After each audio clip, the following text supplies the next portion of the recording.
우르릉 쾅 칠흑 같은 어둠을 찢어발기며 내려친 벼락이 산등성이를 하얗게 비추자 진흙투성이가 된 사내들의 공포에 질린 얼굴이 찰나의 순간 드러났다 사라졌다. 억수같이 쏟아지는 장대비는 마치 하늘이 구멍이라도 난 듯 퍼부어댔고 빗줄기는 횃불에 불꽃을 집어삼킬 듯이 사납게 일렁거리고 있었는데 그 빗소리 사이로 둔탁한 매니 소리가 뼈를 깎는 소음처럼 산속의 정막을 깨트렸다. 멈추지 마라. 이놈들아. 내 오늘 밤 안으로 저 관뚜껑을 열지 못하면 너희 놈들 뼈를 추려 저 구덩이에 대신 묻어버릴 테다. 최진사의 고함 소리가 천둥 소리보다 더 날카롭게 고막을 파고들었고 흙탕물을 뒤집어 쓴 인부들은 사시나무 떨듯 떨며 다시금 포미를 들어 젖은 흙을 내리찍었다. 그들의 눈에는 귀신보다 더 무서운 최진사의 서슬퍼런 눈초리가 박혀 있었기에 발밑에서 느껴지는 불길한 기운을 애써 무시하며 진흙 구덩이 속으로 더 깊이 파고 들어갈 수밖에 없었다. 나날이 아무래도 이곳은 건드려서는 안 될 자리인 것 같습니다. 땅을 파면 팔수록 비릿한 핏냄새가 진동을 하고 흙 색깔이 검붉은 것이 예사롭지가 않습니다요. 10년 넘게 땅만 파먹고 살았다는 늙은 인부 칠성이 워미를 멈추고 덜덜 떨리는 목소리로 읍소했다. 그의 말대로 구덩이 속에서 퍼져나오는 흙 냄새는 일반적인 흙 내음이 아니라 마치 오랫동안 고여있던 피가 썩어가는 듯한 역한 비린내를 풍기고 있었다. 그러나 최진사는 칠성의 정강이를 가차없이 걷어차며 눈을 부라렸다. 내 놈이 기어이 명주를 재촉하는구나. 천하의 명당이라 일러준 직관의 말을 내가 허드로 들었겠느냐. 이곳에 내 조상을 모시면 자손만대 부귀영화를 누린다는데 주인 없는 무덤 하나 파헤치는 게 대수란 말이냐. 최진사의 욕망에 번들거리는 눈빛은 쏟아지는 빗물에도 씻겨 내려가지 않았고 오히려 횃불에 비쳐 기괴한 광기를 뿜어내고 있었다. 사실 최진사가 이토록 광적으로 집착하는 데에는 그럴 만한 이유가 있었는데 그는 며칠 전 지나가던 떠돌이 직관에게서 솔깃한 이야기를 들었던 것이다. 이 산 중턱에 자리 잡은 초라한 봉분 하나가 실은 용이 여의주를 물고 승천하는 형상의 혈자리, 즉 천하 제일의 명당이라는 것이었다.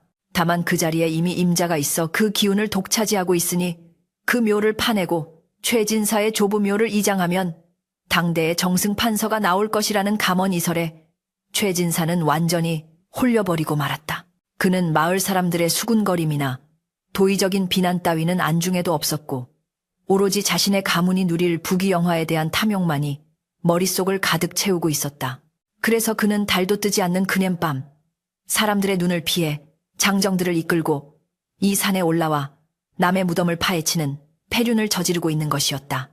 턱턱쿵 둔탁한 소리가 칠성의 손끝에 전해지자 작업하던 인부들의 움직임이 일순간 멈췄다. 더미 끝에 단단한 나무가 걸리는 느낌. 그것은 틀림없는 관뚜껑이었다. 찾았습니다. 관입니다. 요 인부 하나가 외치자 최진사는 미끄러운 진흙 바닥을 기어가듯 달려들어 구덩이 안을 들여다보았다. 흙투성이가 된 관은 세월의 흔적이 무색하게도 썩거나 뒤틀린 곳 하나 없이 매끈한 품칠의 광택을 유지하고 있었는데 마치 어제 묻힌 것처럼 생생한 모습에 등골이 오싹해지는 한기마저 느껴졌다. 보통 수십 년이 지난 무덤이라면 나무가 삭고 흙이 스며들어 형체를 알아보기 힘든 것이 정상이거늘 이 관은 마치 시간을 거스른 듯 완벽한 형태를 보존하고 있었던 것이다. 어서 열어라. 썩 열지 못할까. 최진사의 재촉에 인부들은 쇠질의 때를 관뚜껑 틈새에 밀어넣고 힘을 주었다. 끼익끼익 나무가 비명을 지르는 듯한 기분. 나쁜 소리가 빗소리를 뚫고 울려 퍼졌고 팽팽한 긴장감이 감도는 가운데 마침내 쾅 하는 소리와 함께 두꺼운 관뚜껑이 열려 젖혀졌다. 그 순간 인부들은 으악하는 비명과 함께 뒤로 나자빠졌고 횃불을 들고 있던 하인마저 겁에 질려 뒷걸음질 쳤다. 관 속에서 뿜어져 나온 냉기가 순식간에 주위의 공기를 얼어붙게 만들었고 그 안에는 믿을 수 없는 광경이 펼쳐져 있었기 때문이었다. 관 속에는 푸른빛 도포를 입은 선비가 누워 있었는데 살점이 썩어 문드러지기는커녕 방금 잠든 사람처럼 혈색이 감도는 얼굴을 하고 있었다. 짙은 눈썹과 곧게 뻗은 콧날, 굳게 담은 입술은 살아생전의 기계를 그대로 보여주는 듯했고 긴 머리카락은 가지런히 빗어 넘겨져 있어 보는 이로 하여금 경외심과 공포를 동시에 불러일으켰다. 더욱 기이한 것은 시신의 가슴 위에 놓인 물건이었다. 선비의 두 손이 소중하게 감싸 쥐고 있는 것은 길이가 한 척 남짓한 옥필이었는데 칠흑 같은 어둠 속에서도 스스로 은은한 빛빛 광채를 내뿜으며 신비로운 기운을 자아내고 있었다. 빗방울이 시신의 얼굴에 떨어져 흘러내렸지만 그 모습은 마치 시신이 눈물을 흘리는 듯한 착각을 불러일으켰다. 이럴 수가.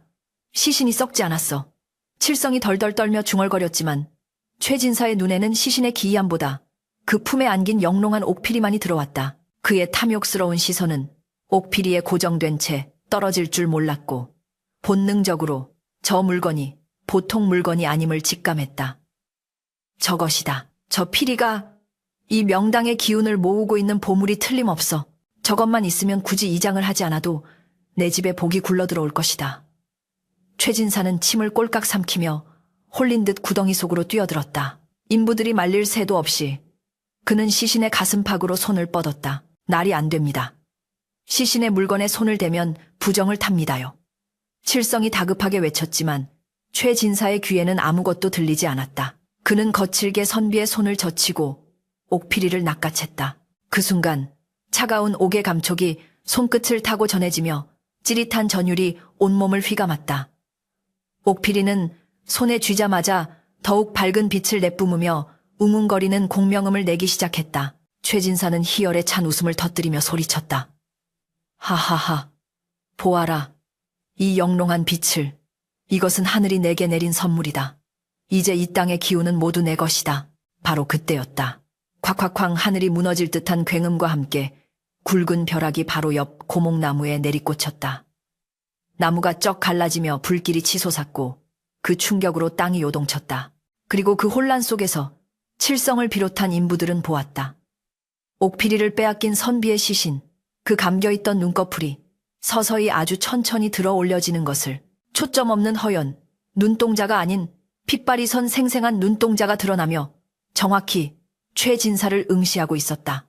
시신의 입술은 움직이지 않았으나 그 자리에 있는 모든 사람의 머릿속에 서늘하고 원망 섞인 목소리가 직접 울려 퍼졌다.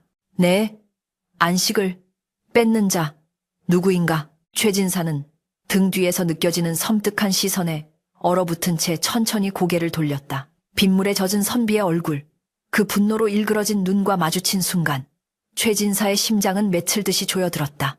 시신의 손이 방금 전까지 옥피리를 쥐고 있던 그 창백한 손이 뚜둑 소리를 내며 꺾이더니 서서히 최진사의 발목을 향해 뻗어오기 시작했다. 공포에 질린 최진사는 비명조차 지르지 못한 채 옥피리를 쥔 손을 부들부들 떨 뿐이었다. 쏟아지는 폭우 속에서 무덤의 주인은 억겁의 세월을 넘어 빼앗긴 것을 되찾기 위해 지옥의 문턱에서 기어 올라오고 있었다.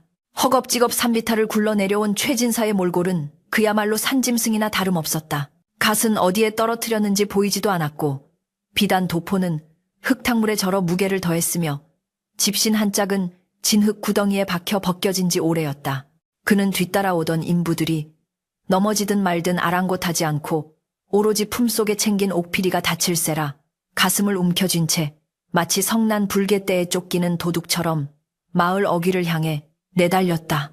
숨이 턱끝까지 차오르고 심장이 터질 듯 쿵쾅거렸지만 뇌리에 박힌 그 서늘한 눈동자, 자신의 발목을 잡으려던 창백한 소나기의 환영은 그를 멈추지 못하게 채찍질했다. 대문 앞에 당도에서야 그는 대문 빗장을 걸어 잠그고 털썩 주저앉았는데 거친 숨을 몰아쉬는 그의 입에서는 하얀 입김과 함께 짐승의 으르렁거림 같은 신음이 새어나왔다. 집안의 고요함이 그나마 그에게 한 줌의 안도를 주는 듯 했으나 그것은 폭풍 전야의 적막임을 그는 미처 깨닫지 못하고 있었다. 서방님, 이 야밤에 어찌 이리 혼비백산하여 돌아오십니까? 산일은 잘 마치신 겁니까? 안방 문이 열리며 부인 김씨가 놀란 눈으로 촛불을 들고 나오자 최진사는 쏘스라치게 놀라며 뒷걸음질 쳤다. 부인의 그림자가 벽에 길게 드리워진 모습조차 그에게는 산에서 본 귀신의 형상처럼 보였기 때문이었다. 그는 떨리는 손으로 김씨를 밀쳐내며 고함을 질렀다. 아무것도 묻지 마라. 그리고 대문 단속을 철저히 해. 개미 새끼 한 마리도 들어오지 못하게 하란 말이다. 최진사는 부인을 거칠게 따돌리고 안방으로 들어가 문을 굳게 걸어 잠갔다. 그는 장롱 깊숙한 곳에 숨겨둔 흑단나무 상자를 꺼내 떨리는 손으로 옥피리를 넣고는 자물쇠를 채우고도 모자라 그 위에 무거운 이불을 겹겹이 쌓아 올렸다. 등잔불을 켜놓고도 불안감에 온 방안을 서성이던 그는 밖에서 들려오는 바람소리 하나에도 깜짝깜짝 놀라며 뜬 눈으로 밤을 지새웠다. 산에서 보았던 그 시신의 눈빛, 살아있는 사람보다 더 생생했던 그 원망의 눈초리가 방 구석구석 어둠 속에 숨어 자신을 노려보고 있는 것만 같아 등골이 오싹했다. 그날 밤 비는 그쳤으나 최진사의 집에는 기이한 냉기가 감돌기 시작했다. 잠을 이루지 못하고 뒤척이던 최진사가 깜빡 선잠에 들었을 때였다. 투둑 툭 지붕 처마에서 빗물 떨어지는 소리가 들려왔다. 분명 비는 그쳤는데 마치 누군가 젖은 옷을 입고 지붕 위에 서 있는 것처럼 물방울 떨어지는 소리가 규칙적으로 들려오는 것이었다. 그리고 그 소리는 점점 아래로 내려와 마당을 가로지르기 시작했다. 철퍽, 철퍽. 진흙밭을 걸을 때 나는 질척하고 묵직한 발소리였다. 최진사는 가위에 눌린 듯 몸을 움직일 수 없었다. 이불을 머리끝까지 뒤집어 쓰고 싶었지만 손가락 하나 까딱할 수 없는 마비감이 전신을 휘감고 있었다. 그 소리는 대문을 통과해 중문을 지나 기어이 안방 문 앞 마루까지 다가왔다. 철퍽. 문 바로 앞에서 소리가 멈췄다. 최진사의 심장이 나뉠 듯 조여드는 순간 문풍지 너머로 희미한 그림자가 어른거렸다. 내 것, 내놓아라. 그것은 귀로 들리는 소리가 아니었다. 머릿속을 직접 파고드는 뼛속까지 시리게 만드는 차가운 전율이었다. 최진사는 비명을 지르려 했지만 목소리가 나오지 않았다. 그때 문이 열리지도 않았는데 천장에서 검은 물방울 하나가 최진사의 미간으로 똑 떨어졌다. 차가웠다. 얼음장처럼 차가운 그 물방울이 뺨을 타고 흘러내리자 최진사의 눈앞에 흐릿한 형상이 맺히기 시작했다. 산에서 보았던 그 푸른 도포자락, 물이 뚝뚝 떨어지는 갓근, 그리고 핏발선 눈으로 자신을 내려다보며 가슴을 짓누르는 선비의 모습. 선비는 창백한 손을 뻗어 최진사의 목을 서서히 조여왔다. 숨이 막혀오고 눈앞이 깜깜해지는 고통 속에서 최진사는 필사적으로 발버둥쳤다. 헉, 헉. 최진사가 비명을 지르며 깨어났을 때는 이미 해가 중천에 떠있는 아침이었다. 온몸은 식은땀으로 흠뻑 젖어 있었고 목에는 누군가 조른 듯한 붉은 손자국이 선명하게 남아있었다. 악몽이라 치부하기에는 너무나 생생한 고통에 최진사는 부들부들 떨며 방문을 열어젖혔다. 그리고 그는 그 자리에 얼어붙고 말았다. 안방 문 앞 대청마루에서부터 마당을 가로질러 대문까지 흙탕물에 젖은 맨발 자국이 선명하게 찍혀 있었던 것이다. 밤새 비가 오지 않아 마당 흙은 말라 있었건만 오직 그 발자국만이 방금 찍힌 듯 축축하게 젖어 있었다. 더욱 기이한 것은 그 발자국의 크기가 보통 사람의 것보다 훨씬 크고 발가락이 기형적으로 길쭉하다는 점이었다. 이를 본 하인들이 수근거리며 공포에 질린 눈으로 최진사를 쳐다보았지만 그는 헛기침을 하며 애써 태어난 척 소리쳤다. 무얼 그리 넋을 놓고 있느냐. 똥개놈이 진흙탕을 밟고 돌아다닌 게지. 어서 물을 길어다 닦아내지 못할까. 그러나 그날 이후로 최진사의 집안에는 하루도 조용할 날이 없었다. 다음 날 아침 마당에 풀어놓고 키우던 닭 10여 마리가 모조리 목이 비틀어진 채 죽어 있었다. 짐승에게 물린 상처도 없었고 피 한 방울 흘리지 않은 채 오직 목뼈만이 기괴한 각도로 꺾여 나뒹굴고 있었다. 그 다음 날에는 집 지키던 늙은 삽살개가 거품을 물고 죽어 있었는데 놈의 눈은 무언가 끔찍한 것을 본 듯 허공을 향해 부릅뜨고 있어 보는 이로 하여금 소름을 돋게 했다. 집안의 우물물은 핏빛으로 변해 썩은 냄새를 풍겼고 부엌의 솥단지는 이유 없이 깨져나갔다. 밤마다 들려오는 철퍽철퍽하는 젖은 발소리와 내 것을 돌려다오라는 환청은 이제 최진사뿐만 아니라 집안의 모든 식솔들을 공포의 도가니로 몰아넣었다. 대감마님, 이 집에 귀신이 씌어도 단단히 씌었습니다요. 밤마다 웬 사내의 통곡 소리가 들려 잠을 잘 수가 없습니다. 10년 넘게 집안일을 도맡아 하던 행랑엄 엄마저 보찜을 싸들고 와 하직 인사를 올렸다. 하인들이 하나둘씩 야반도주를 하기 시작하자 넓은 기와집은 정막강산처럼 변해갔고 음산한 기운만이 집안 곳곳에 틀니를 틀었다. 최진사는 토란 눈으로 옥피리가 든 상자를 품에 안은 채 안방에 틀어박혀 있었다. 그는 이 모든 것이 옥피리 때문임을 직감하고 있었지만 그 영롱한 비칫빛을 볼 때마다 솟구치는 탐욕이 공포를 억누르고 있었다. 이것만 있으면, 이것만 버티면 우리 가문은 일어선다. 귀신 나부랭이가 감히 산 사람을 이길 소냐. 최진사는 도끼를 품으며 인근에서 가장 용하다는 만신을 불러들이라 명했다. 불려온 만신은 대문에 들어서자마자 헛구역질을 해댔다.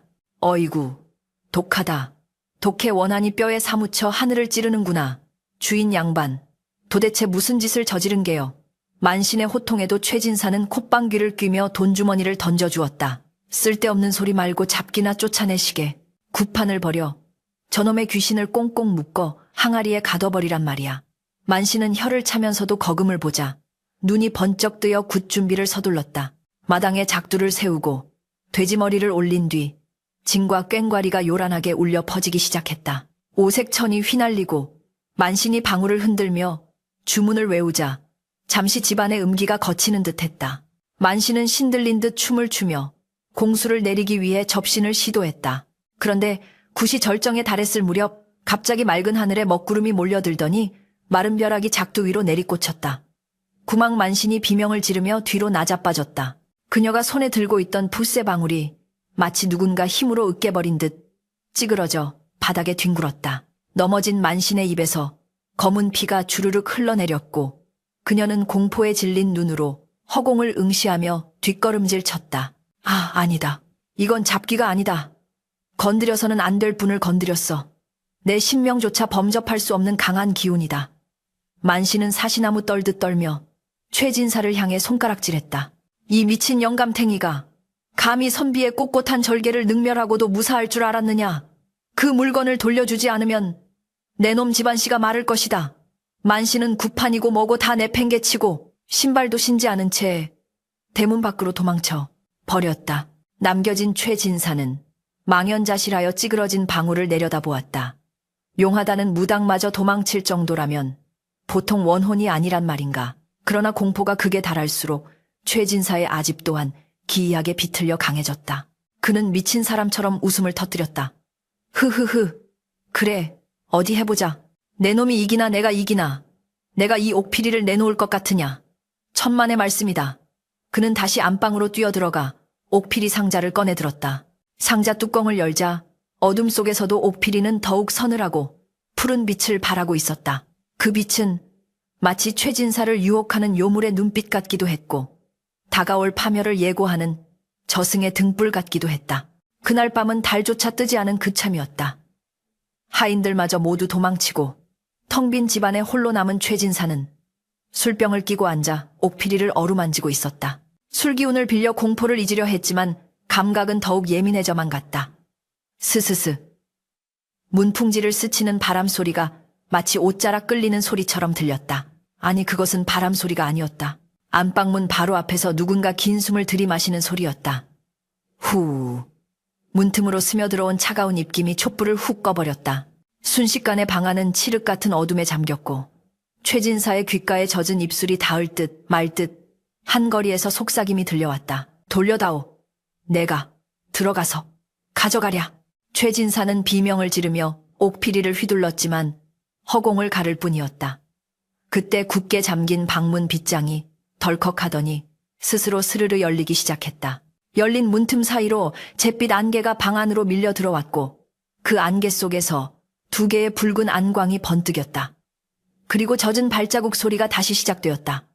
철퍽 철퍽. 이번에는 마당이 아니었다. 방 안이었다. 최진사의 바로 코앞까지 다가온 젖은 발자국. 소리와 함께 썩은 물비린내가 진동하며 어둠 속에서 차가운 손이 쑥 튀어나와 최진사의 멱살을 움켜쥐었다.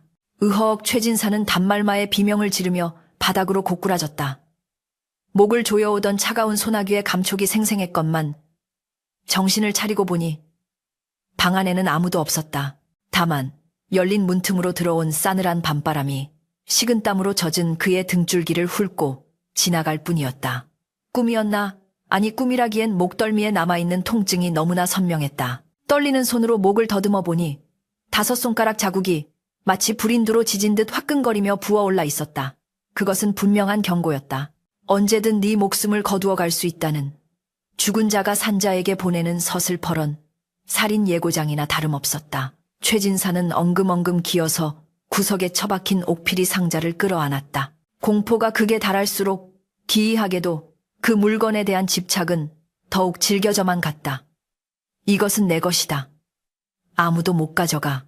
귀신이라도 안 돼. 그의 중얼거림은 이제 사람의 말이라기보다 짐승의 신음소리에 가까웠다. 날이 밝았지만 최진사의 집은 마치 무덤처럼 고요했다. 하인들은 이미 모두 도망치고 없었고 마당에는 죽은 가축들의 사체가 썩어가며 내뿜는 악취가 진동하고 있었다. 담장 너머로는 마을 사람들이 저 집에 귀신이 산다더라. 최진사가 미쳐서 제 식솔들을 다 내쫓았다더라. 하며 수군거리는 소리가 들려왔지만 누구 하나 감히 대문을 열고 들어올 엄두를 내지 못했다. 집 전체를 감싸고 있는 검푸른 기운. 그것은 영적인 능력이 없는 범인이 보기에도 소름 끼치는 죽음의 장막이었다. 그때였다. 굳게 닫힌 대문 앞을 서성이던 한 사내가 있었다. 남루한 베옷에 삿갓을 눌러쓴 그는 보찜 하나를 메고 지팡이를 짚은 채 최진사의 집 지붕 위로 피어오르는 흉흉한 기운을 뚫어지게 올려다보고 있었다. 그는 전국을 떠돌며 산천의 기운을 읽고 명당을 찾아준다는 지관디관 김생이었다. 김생은 혀를 차며 혼잣말을 중얼거렸다. 쿠비게스, 대들보가 무너질 판국이로구나. 산 사람의 욕심이 기어이 명계 밍제의 문을 열고 말았어. 그는 주저없이 지팡이로 대문을 쾅쾅 두드렸다. 이리 오너라 주인장 계시오. 내 지나가던 과객인데 이 집에 들이운 먹구름이 하도 기이하여 들렀소. 아무런 대답이 없자 김생은 빗장도 걸려있지 않은 대문을 밀고 들어갔다. 마당에 들어선 순간 코를 찌르는 시신 썩는 냄새와 비릿한 물 냄새가 뒤섞여 역겨움을 자아냈다. 김생은 미간을 찌푸리며 엉망이 된 마당을 가로질러 안방 문 앞으로 다가갔다. 주인장 목숨이 경각에 달렸는데 방구석에 처박혀 무얼 그리 벌벌 떨고 계시오. 살고 싶으면 당장 문을 여시오. 그의 목소리에는 서리빨 같은 위험이 서려 있어 공포에 질려 있던 진사조차 홀린 듯 방문을 조금 열 수밖에 없었다. 문틈으로 퇴탄 눈을 드러낸 최진사는 의심 가득한 목소리로 물었다. 내 놈은 누구냐? 또 내 물건을 훔치러 온 놈이냐? 김생은 코웃음을 치며 최진사를 쏘아보았다. 물건 허긋 따위 돌덩이가 아니라 당신 목에 감긴 저승사자의 밧줄을 보러 왔소. 보아하니 며칠 전 큰 비가 내리던 밤 건드려서는 안 될 땅을 파헤치셨구려. 최진사는 소스라치게 놀라며 문을 활짝 열었다. 그걸 어찌 아느냐? 내 놈이 훔쳐본 것이냐? 김생은 대답 대신 갯마루에 걸터 앉으며 곰방대에 불을 붙였다. 그리고는 연기를 길게 내뿜으며 말했다. 훔쳐볼 필요도 없어. 당신 얼굴에 나 도굴꾼이여 하고 쓰여 있으니 말이오. 미간에는 사기 스치가 서려 있고 집안에는 원혼의 한이 서리빨처럼 맺혀 있소. 당신이 건드린 그 묘, 보통 묘가 아니오. 그곳은 복룡입수형 후롱루 셔싱의 명당이나 억울하게 죽은 자가 묻히면 그 한이 땅의 기운과 엉겨붙어 천년이 지나도 썩지 않는 양시영시가 되는 흉지로 돌변하는 곳이지. 최진사는 꿀먹은 벙어리처럼 입을 다물지 못했다. 김생의 말은 구구절절 사실이었고 그의 눈빛은 꿰뚫어 보는 듯 날카로웠다. 최진사는 지푸라기라도 잡는 심정으로 헛마루로 기어나와 김생의 바짓가랑이를 붙잡았다. 서선생, 제발 나 좀 살려주시오. 밤마다 그놈이 찾아와 내 목을 조릅니다. 무당도 도망가고 아무도 날 도와주지 않아요. 김생은 차가운 눈으로 최진사를 내려다보다가 그의 품속에서 삐져나온 옥피리 상자를 턱짓으로 가리켰다. 저것 때문이요. 저 물건이 무엇인지나 알고 훔친 것이요. 최진사는 황급히 상자를 등 뒤로 감추며 더듬거렸다. 이건 그냥 옥피리일 뿐이요. 비싼 값어치가 나가는. 김생은 한숨을 내쉬며 고개를 저었다. 저 피리는 단순한 보물이 아니오.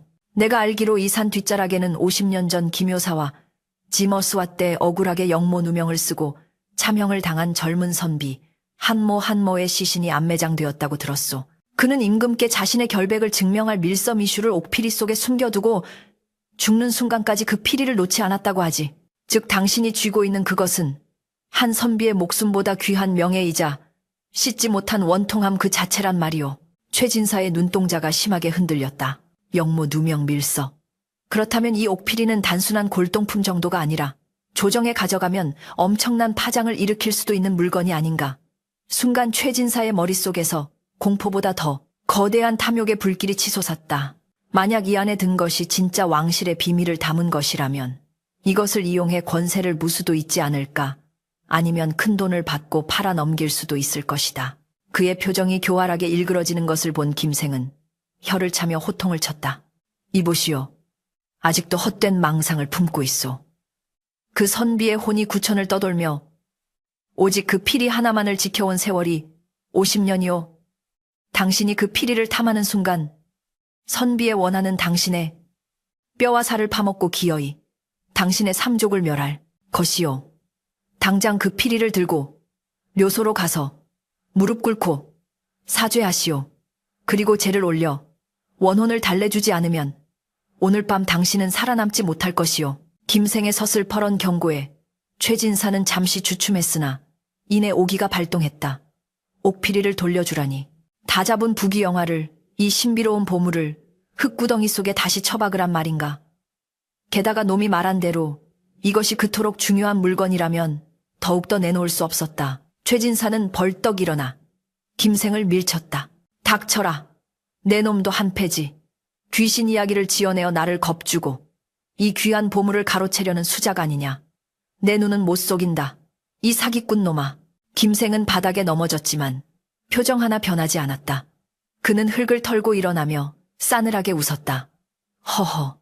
욕심이 눈을 가리면 보이는 게 없다더니 제 명을 제가 재촉하는구나.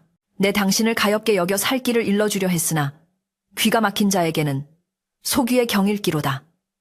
김생은 보찜을 다시 고쳐매고 대문을 향해 걸어갔다. 그러다 문턱에서 잠시 멈춰서서 뒤를 돌아보지 않은 채 나지막이 말했다. 오늘 밤은 달이 없는 그님이자 음기가 가장 강한 손 없는 날이요. 놈은 이제 경고 따위는 하지 않을 거요. 빼앗긴 것을 찾으러 올 땐 피의 대가를 치러야 할 것이니 부디 문단속이나 잘하시오. 김생이 떠나자마자 최진사는 미친 듯이 대문으로 달려가 빗장을 3개나 겹쳐 걸었다. 그것도 모자라 나무 기둥을 가져와 문을 지지하고 부적이란 부적은 다 꺼내어 대문과 방문에 덕지덕지 붙였다. 흥! 웃기지 마라. 내가 이까짓 귀신에게 질소냐. 이 피리는 내 거야. 내 것이라고 그는 방으로 돌아와 옥피리 상자를 열어보았다. 피리는 여전히 영롱한 빛을 내뿜고 있었지만 어쩐지 그 빛이 어제보다 더 붉은 빛을 띠는 것처럼 보였다. 마치 옥 속에 갇힌 핏방울이 소용돌이 치는 듯했다. 시간이 흘러 땅거미가 지고 어둠이 깔리기 시작했다. 사방이 쥐 죽은 듯 고요했지만 그 정적은 평화가 아니라 숨막히는 긴장이었다. 최진사는 촛불을 켜놓고 식은 밥덩이를 물에 말아 꾸역꾸역 목구멍으로 넘겼다. 살아야 했다. 살아서 이 보물을 팔아치우고 떵떵거리며 살아야 했다. 그러나 목구멍으로 넘어가는 밥알이 모래알처럼 까끌까끌하게 느껴졌다. 그때 멀리서 개 짖는 소리 하나 들리지 않는 정막 속에서 기이한 소리가 들려왔다. 접어. 진흙을 밟는 소리가 아니었다. 그것은 마른 땅을 밟는 소리였으나 발소리 하나하나에 땅이 울리는 듯한 무게감이 실려 있었다. 그리고 그 소리와 함께 어디선가 구슬픈 피리 소리가 들려오기 시작했다. 삐리리, 삐. 사람이 부는 소리가 아니었다. 바람이 대나무 숲을 통과할 때 나는 소리 같기도 했고 깊은 우물 속에서 울려 퍼지는 원혼의 울음소리 같기도 했다. 그 소리는 최진사가 품에 안고 있는 옥피리에서 나는 것이 아니었다. 옥피리는 그 소리에 반응하듯 웅웅거리며 스스로 진동하기 시작했다. 최진사는 숨을 헐떡이며 방문을 바라보았다. 창호지에 비친 달빛은 없었다. 오직 칠흑 같은 어둠만이 창을 가득 메우고 있었다. 그런데 문풍지 위로 서서히 검은 그림자가 드리워지기 시작했다. 어제보다 더 뚜렷하고 더 거대한 형체였다. 그리고 그 그림자는 문고리를 잡지 않았다. 대신 문풍지 한가운데를 손가락 하나로 푹 뚫고 들어왔다. 찍. 찢어진 문풍지 구멍 사이로 시체 썩은 악취가 훅 끼쳐 들어왔다. 그리고 그 구멍을 통해 보이는 것은 핏발선 눈동자가 아닌 텅 빈 눈구멍 속에서 타오르는 시퍼런 도깨비 불이었다. 기회를 주었거늘. 목소리는 더 이상 속삭임이 아니었다. 방 안의 공기를 찢어발기는 천둥 같은 호통이었다. 최진사는 비명조차 지르지 못하고 뒷걸음질 치다 벽에 부딪혔다. 방문이 산산조각 나며 부서져 내렸고 그 너머에는 무덤 속에서 기어나온 한 선비가 온몸에 검은 연기를 휘감은 채 서 있었다. 하지만 이번에는 혼자가 아니었다. 그의 뒤로 목이 잘리거나 피투성이가 된 수많은 형체들이 희미하게 일렁이고 있었다. 영모로 죽은 집안의 다른 원혼들까지 옥피리의 부름을 받고 깨어난 것이었다. 내 결백을, 내 탐욕으로 더럽힌 죄, 죽음으로 갚아라. 선비 귀신이 발을 내딛자 방바닥의 구들장이 쩍쩍 갈라지며 솟아올랐다. 최진사는 그제야 깨달았다. 김생의 말이 맞았다. 이것은 단순한 귀신 소동이 아니라 하늘이 내리는 심판이었다. 하지만 후회하기엔 이미 너무 늦어버렸다. 우지끈 쾅 방문이 산산조각나며 흩어지는 파편 사이로 밀려 들어온 것은 단순한 바람이 아니라 저승의 밑바닥에서 길어올린 듯한 지독한 냉기와 원한의 소용돌이였다. 최진사는 찢겨나간 문풍지 너머로 보이는 광경에 그만 넋을 잃고 말았는데 어둠 속에서 일렁이는 수십 개의 푸른 도깨비불들이 마치 굶주린 늑대떼처럼 그를 에워싸고 있었기 때문이었다. 그것들은 단순한 불빛이 아니라 머리가 깨지고 팔다리가 잘린 채 피를 흘리고 있는 끔찍한 형상의 원혼들이었다. 그들 하나하나가 뿜어내는 죽어라, 죽어라 하는 저주 섞인 속삭임이 방안을 가득 메우자 촛불은 맥없이 꺼져버리고 오직 원혼들의 안광만이 최진사의 공포에 질린 얼굴을 시퍼렇게 비추고 있었다. 최진사는 옥피리 상자를 가슴에 품은 채 방구석으로 몸을 웅크렸으나 벽에서조차 검은 손들이 튀어나와 그의 옷자락을 잡아당기며 킬킬거리는 소리가 들려왔다.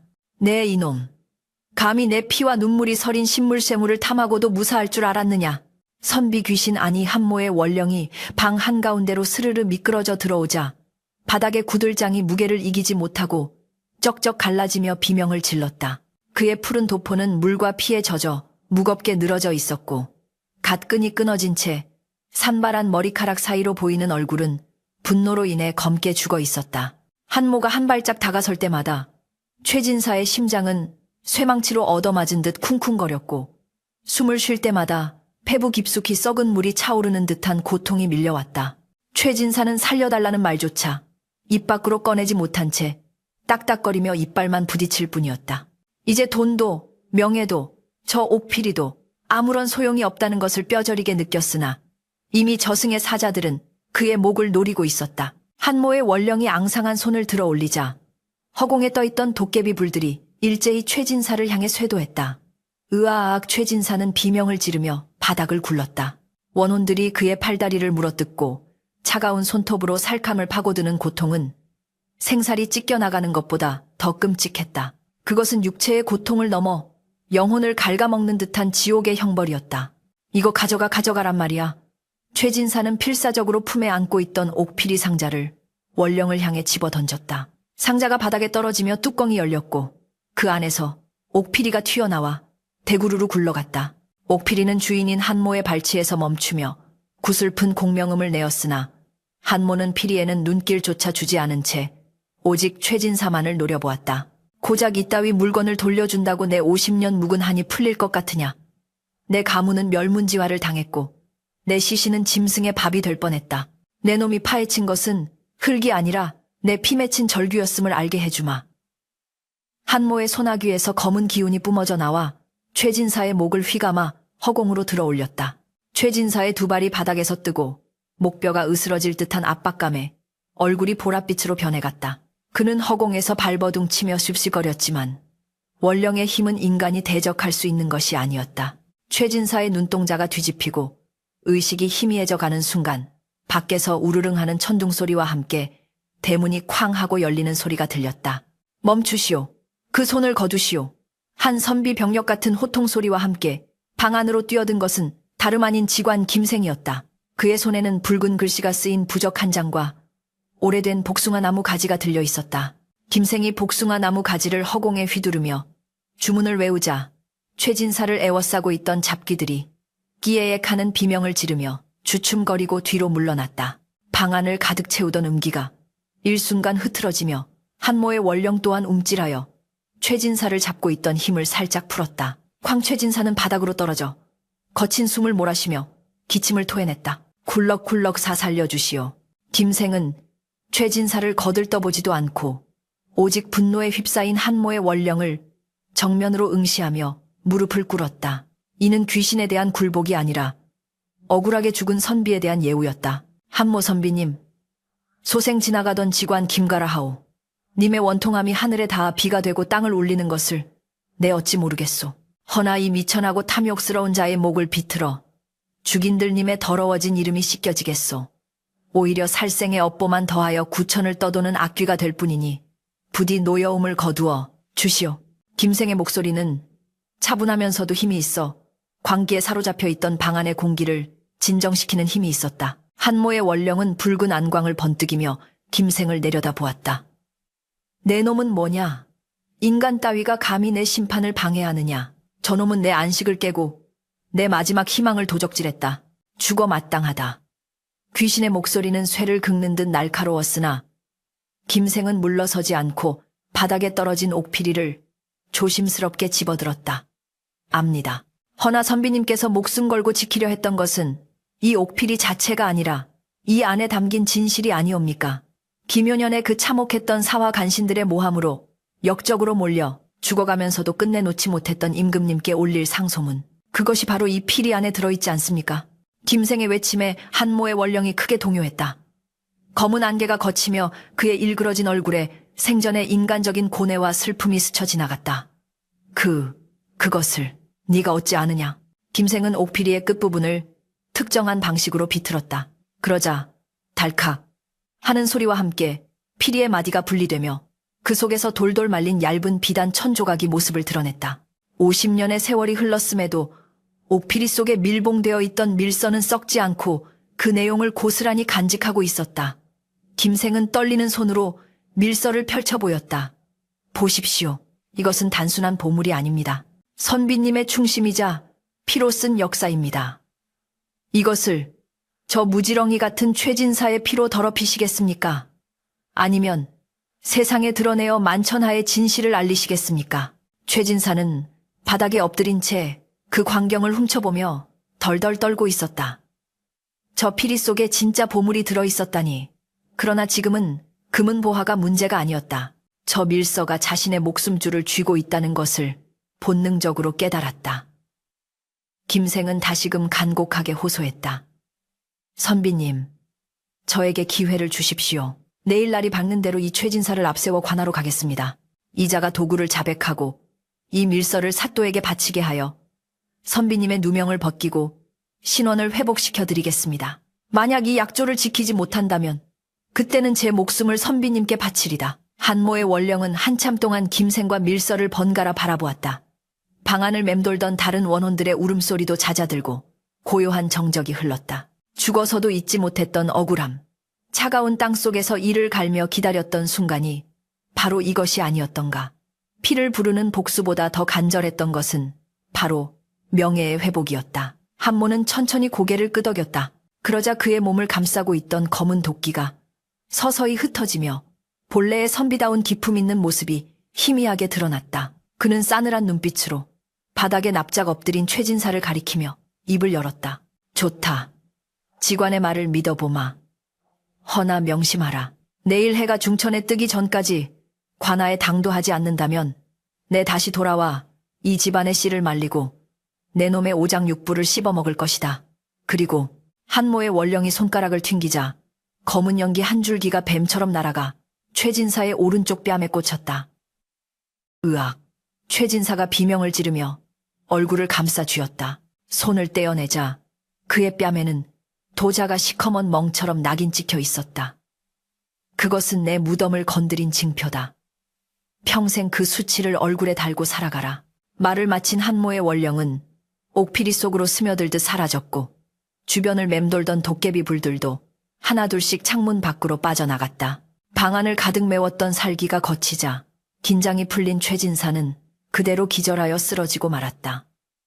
김생은 이마에 맺힌 식은 땀을 닦아내며 깊은 한숨을 내쉬었다. 후! 간신히 넘겼구나. 하마터면 산 사람과 죽은 사람이 모두 지옥을 볼 뻔했어. 그는 쓰러진 최진사를 측은하게 바라보았다가 소중하게 옥피리를 챙겨 품에 넣었다. 밖에서는 밤새 으르렁거리던 바람이 잦아들고 동쪽 하늘이 푸르스름하게 밝아오고 있었다. 다음날 아침 최진사는 뺨에 욱신거리는 통증을 느끼며 눈을 떴다. 악몽이었기를 바랐으나 거울 속에 비친 자신의 얼굴에는 검푸른 도자가 흉측하게 박혀 있었다. 문 밖에는 김생이 보찜을 메고 서서 그를 기다리고 있었다. 일어나셨소. 꾸물거릴 시간이 없소. 약조한 시간이 얼마 남지 않았으니 어서 관하로 갑시다. 최진사는 다리에 힘이 풀려 주저앉고 싶었으나 간밤의 공포가 뼛속까지 새겨져 있어 감히 거역할 엄두를 내지 못했다. 그는 마치 도살장에 끌려가는 소처럼 김생의 뒤를 따라 비틀거리는 걸음으로 대문을 나섰다. 마을 사람들은 엉망이 된 최진사의 몰골과 얼굴에 새겨진 기이한 흉터를 보고 수군거렸으나 최진사는 고개를 들 수조차 없었다. 관하로 향하는 길은 멀고도 험하게 느껴졌다. 그의 손에는 옥피리가 들려 있었지만 이제 그것은 탐욕의 대상이 아니라 자신의 죄를 심판할 무거운 족쇄처럼 느껴졌다. 관아의 웅장한 대문이 눈앞에 나타나자 최진사는 마른 침을 삼켰다. 이제 모든 진실이 밝혀질 시간이었다. 김생은 망설이는 최진사의 등을 떠밀며 단호하게 말했다. 자, 들어가시오. 당신이 저지른 죄를 씻고 억울한 망자의 한을 풀어줄 유일한 길이요. 관아의 마당에 들어서자 형방과 포졸들이 그들을 막아섰다. 그러나 김생이 나서서 중대한 국사와 관련된 밀고가 있어 왔습니다. 사또 나으리를 뵙게 해주시오 하고 외치자 관아 안은 술렁이기 시작했다. 잠시 후 사또가 위험 있는 모습으로 대청마루에 나타났다. 무슨 일이기에 아침부터 소란이냐. 김생은 최진사를 무릎 꿇리고 그 옆에 서서 옥피리를 들어 올렸다. 사또 나으리 50년 전 영모로 몰려 차명을 당한 한모 선비의 억울함을 밝힐 증거가 여기 있습니다. 그리고 이자는 그 증거를 탐하여 천륜을 어기고 묘를 파헤친 죄인이옵니다. 사또의 눈이 휘둥그레졌다. 옥피리와 밀서 그리고 얼굴에 낙인이 찍힌 양반. 이것은 단순한 사건이 아니었다. 사또는 즉시 옥피리를 받아들고 밀서를 확인했다. 낡은 비단에 적힌 글씨를 읽어 내려가는 사또의 손이 부들부들 떨리기 시작했다. 그것은 당시 간신들이 꾸민 반역의 음모를 낱낱이 고발하는 내용이었고 한모는 그것을 임금께 전하려다 죽임을 당한 충신이었음이 명백했다. 세상에 이런 엄청난 일이 묻혀 있었다니. 사또는 긴 탄식을 내뱉으며 최의 진사를 내려다보았다. 네 이놈, 네가 탐욕에 눈이 멀어 묘를 파헤친 것은 죽어 마땅한 중죄이나 그 덕분에 충신의 결백이 드러나게 되었으니 이를 어찌 판결해야 할꼬. 최진사는 바닥에 머리를 매스며 오열했다. 죽을 죄를 지었습니다. 제발 목숨만은 살려주십시오. 귀신이 보고 있습니다. 그의 눈에는 허공에 떠있는 한모의 형상이 보였고 그것은 이제 분노가 아닌 서글픈 눈빛으로 자신을 내려다보고 있었다. 조정에서 내려온 교지부츠가 관아의 높은 담을 넘어 고을 전체에 울려 퍼진 것은 그로부터 보름이 지난 후의 일이었다.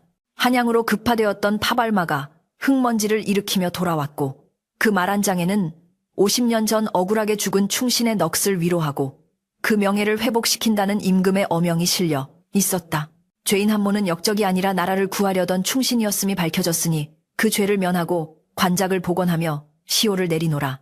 사또가 엄숙한 목소리로 교지를 읽어 내려가자 관아, 마당에 모인 백성들은 모두 고개를 숙이고 눈시울을 붉혔다. 억울한 죽음이 반세기가 지나서야 비로소 제자리를 찾은 것이었다. 하늘도 그 뜻을 알았는지 며칠 내내 찌푸둥하던 구름이 걷히고 따사로운 햇살이 관아의 뜰을 비추었다. 하지만 그 밝은 햇살 아래서 유독 그림자처럼 웅크리고 앉아 부들부들 떠는 이가 있었으니 바로 최진사였다.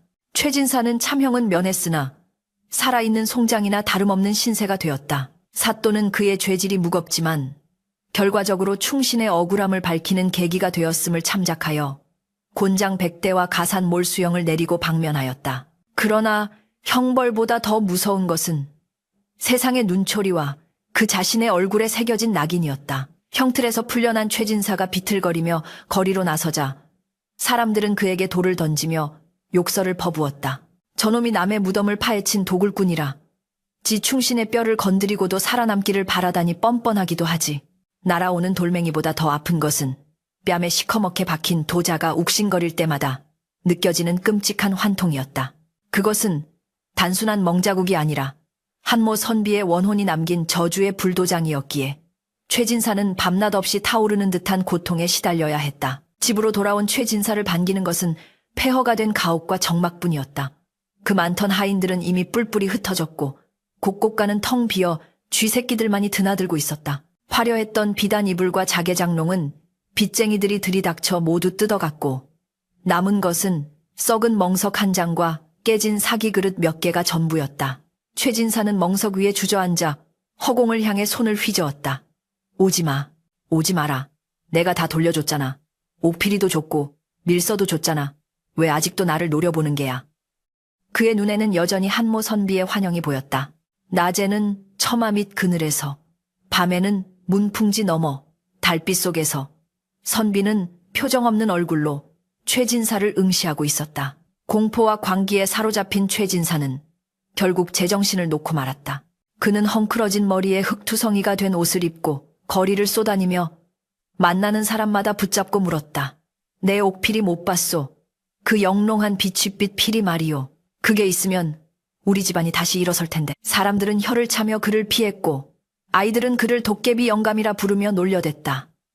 탐욕의 끝은 비참한 파멸이었다. 한편 직관 김생은 약조를 지키기 위해 분주히 움직였다.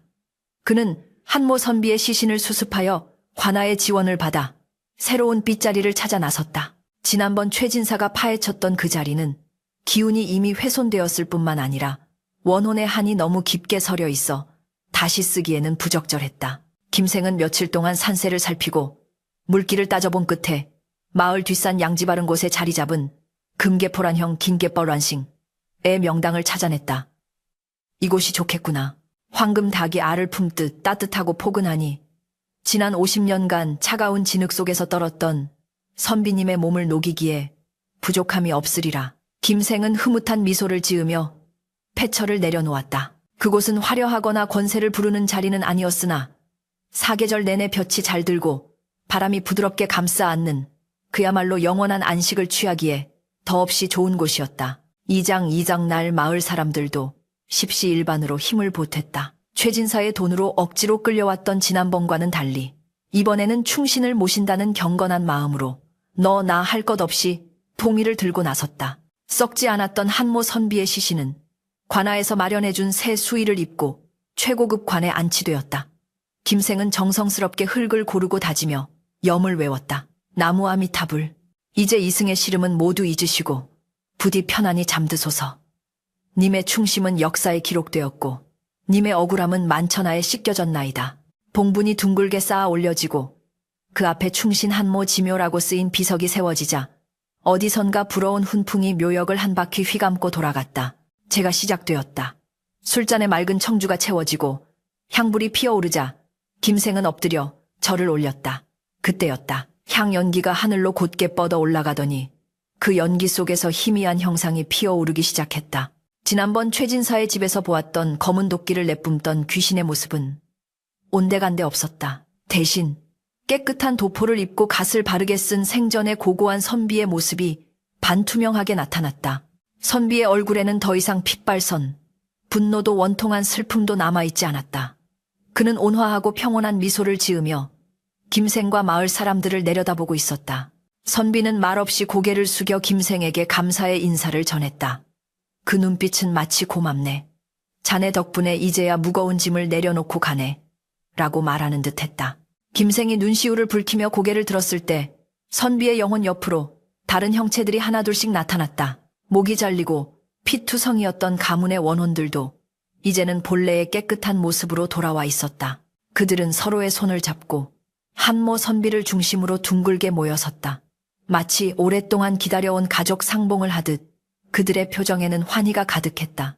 한모 선비가 옥피리를 입에 가져다 대는 신웸을 하자 들리지 않는 마음의 소리로 청아한 피리 소리가 울려 퍼졌다. 그것은 이승의 음악이 아니었다. 영혼을 정화하고 하늘로 인도하는 천상의 선율이었다. 그 아름답고도 구슬픈 가락에 취해 있는 사이 선비와 그의 가족들은 한 줄기 빛이 되어 하늘 높이 솟아올랐다. 파란 하늘에 구름 한 점 없이 맑은 날, 대낮에 별똥별 같은 빗무리가 수직으로 승천하는 기이한 광경을 목격한 마을 사람들은 모두 자리에서 일어나 합장하며 그들의 마지막 길을 배웅했다. 그로부터 수년의 세월이 흘렀다. 최진사의 집터는 흉가가 되어 잡초만 무성하게 자라났고 아무도 그 땅을 사려 하지 않았다. 가끔 밤이면 그 폐가에서 내 옥필이 하고 중얼거리는 미친 노인의 목소리가 들린다는 소문만이 돌았을 뿐 최진사가 언제 어디서 어떻게 죽었는지는 아무도 알지 못했다. 다만 비바람이 몰아치는 날이면 마을 어귀를 떠도는 거지 노인의 얼굴에 시커먼 도자가 번개처럼 번뜩이는 것을 보았다는 이야기만 전설처럼 남았다. 반면 양지바른 언덕에 자리 잡은 한모 선비의 묘소는 마을의 명소가 되었다. 과거를 보러 가는 선비들이나 억울한 일을 당한 백성들이 찾아와 향을 피우고 소원을 빌면 영험하게도 그 뜻이 이루어진다는 소문이 퍼졌기 때문이었다. 어느 늦가을 저녁 백발이 성성해진 김생이 다시 그 마을을 찾았다. 그는 낡은 지팡이를 짚고 한모 선비의 묘소를 찾아가 잡초를 뽑고 술 한 잔을 올렸다. 허허, 선비님, 그곳 생활은 평안하십니까? 속세는 여전히 탐욕과 아귀다툼으로 시끄럽습니다만 그래도 이곳은 참으로 고요하군요.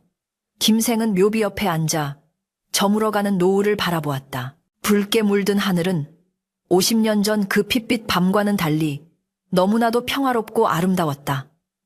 김생은 품속에서 낡은 서책 하나를 꺼내 들었다. 그것은 자신이 평생 겪은 기이한 일들을 기록한 야담집이었다. 그는 붓을 들어 먹물을 찍고 마지막 장에 이렇게 적어 내려갔다. 땅은 거짓말을 하지 않으며 죽은 자는 말이 없으나 모든 것을 지켜보고 있다. 명당밍텅이란 단순히 부귀영화를 주는 땅이 아니라 산자가 죽은 자를 예우하고 죽은 자가 산자를 보살피는 마음의 땅을 일컫는 것이다. 탐욕으로 얻은 땅은 결국 제 무덤이 될 것이요. 정성으로 모신 땅은 자손만 대에 복이 되리라.